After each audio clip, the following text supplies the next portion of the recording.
Hello, नमस्कार। मैं doctor Tanuja कदरे। आज हम एक छोटे से विषय पर चर्चा करेंगे, राष्ट्रीय शिक्षा नीति 2020, that is our new education policy.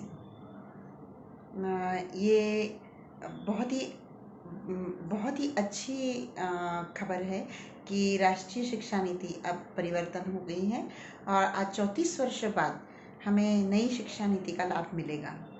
तो इस नई शिक्षा नीति के अंतर्गत कहाँ कहाँ क्या बदलाव आए हैं, स्कूल लेवल पे, कॉलेज लेवल पे, यूनिवर्सिटी लेवल पे क्या बदलाव आया है, आज हम इसके ऊपर संक्षिप्त में चर्चा करेंगे। तो स्कूल लेवल की अब आज हम बात करेंगे कि स्कूल लेवल पे क्या चेंजेस आए हैं।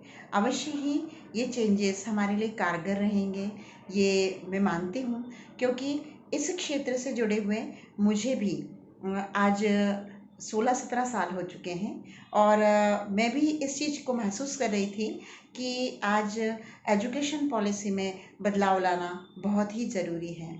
क्योंकि देखिए, मैं ओल्ड एजुकेशन पॉलिसी को ये नहीं कहूँगी कि ओल्ड एजुकेशन पॉलिसी खराब थी, लेकिन हाँ, ओल्ड एजुकेशन पॉलिसी उस समय की डिमांड थी और उस समय की डिमांड के अनुसार उसने अपनी आवश्यकताओं की पूर्ति की थी। लेकिन आज के समय के परिप्रेक्ष्य में अगर हम देखें, तो आज के समय के परिप्रेक्ष्य के अनुसार एजुकेशन पॉलिसी में या शिक्षा नीति में बदलाव अत्यंत जरूरी था। हम ये देख रहे हैं कि आज विद्यार्थियों में एक भावना है डिग्रियां हासिल करना, लेकिन डिग्रियां हासिल करने का क्यों करते हैं? एक तो डिग्रियां हासिल कर लेने से क्या होता है, तो उनके माइंड में ये सेट है कि डिग्रियां हासिल करने से ही रोजगार प्राप्त होगा, नौकरियां मिलेगी, तो इसके लिए डिग्रियां बहुत ज़रूरी है। लेकिन आज हम ये देख रहे हैं कि डिग्रियां हासिल करने के बाद भी जिस क्षेत्र को विद्यार्थी जिस क्षेत्र में प्रवेश करता है, वहाँ वो पूरी तरह से सक्सेस नहीं हो पाता, सफलता हासिल नहीं कर पाता और उसके बाद उसके कई सारे परिणाम उसके लिए घातक हो सकते हैं।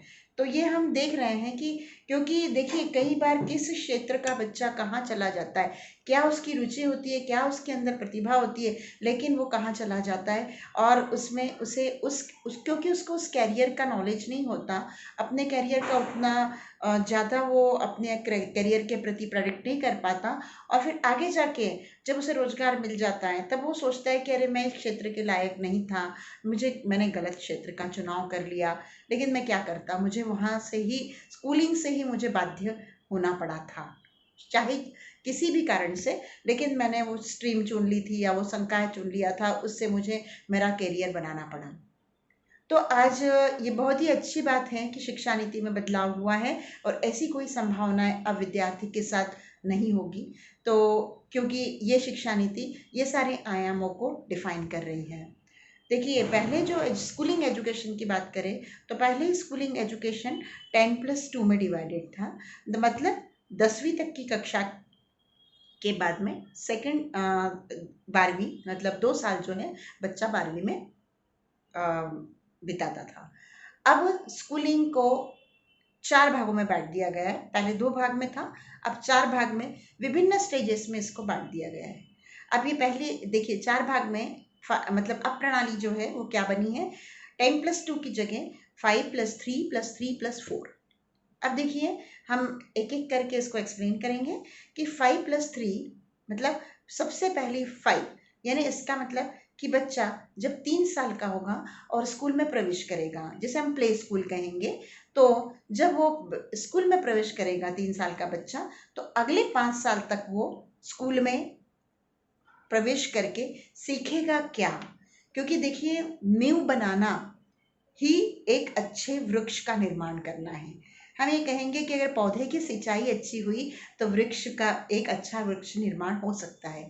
तो ऐसा ही हम ये फाउंडेशन कोर्स जो है, ये फाउंडेशन कोर्स का मतलब foundation stage of the schooling ये ऐसी है जिसमें बच्चे की फाउंडेशन, यानी सबसे पहले फाउंडेशन कब सही होगी, नींव कब सही बनेगी। देखिए, बच्चा स्कूल आना सीखेगा, बच्चा स्कूल आना चाहेगा, सीखेगा कब, जब वो चाहेगा।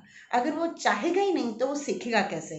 तो सबसे पहले बच्चा स्कूल आना चाहेगा, तो वो चाहना क्रिएट करना, ये बहुत ज़रूरी है।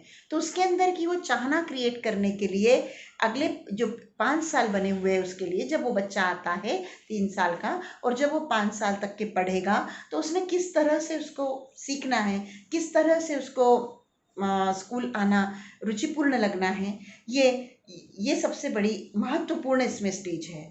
तो पहले जब वो स्कूल आता है तो सिर्फ उसको नेचुरल तरीके से, उसको एक नेचुरल तरीके से सीखना है, यानी नेचर के साथ जुड़ना, प्रकृति के साथ जुड़ना, अध्ययन, उसके ऊपर किसी भी प्रकार की बाध्यता नहीं रहेगी, क्योंकि उस समय के लिए मूल्यांकन नहीं है उसका, केवल उसको सीखने देने की प्रवृत्ति और उसको सीखने की प्रवृत्ति का निर्माण करना, यही फाउंडेशन स्टेज का एक उद्देश्य है। तो बच्चा सीखेगा, प्राकृतिक तौर से सीखेगा, क्या कर रहा है, कैसे